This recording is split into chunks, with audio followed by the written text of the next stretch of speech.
जय श्री कृष्णा। राधे राधे भक्तों। आज है पौष पूर्णिमा।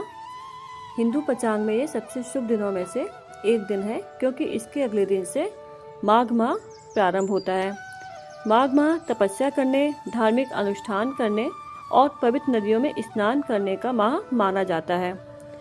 पौष पूर्णिमा के दिन लोग व्रत रखते हैं और सत्यनारायण भगवान जी का पूजन विधि करते हैं और कथा भी पढ़ते हैं और सुनते हैं। कथा इस प्रकार से है। पौराणिक कथाओं के अनुसार कार्तिका नामक नगरी में चंद्रहास नामक राजा राज्य करता था।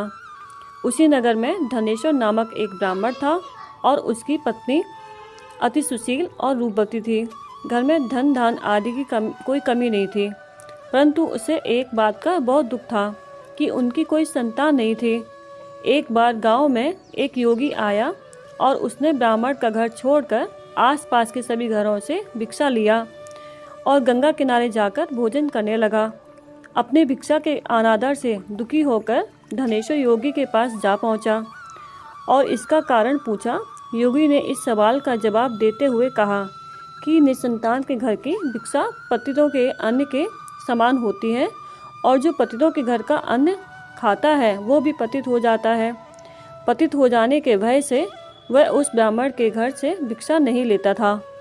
इसे सुनकर धनेश्वर बेहद दुखी हुआ और उसने योगी से संतान प्राप्ति का उपाय पूछा।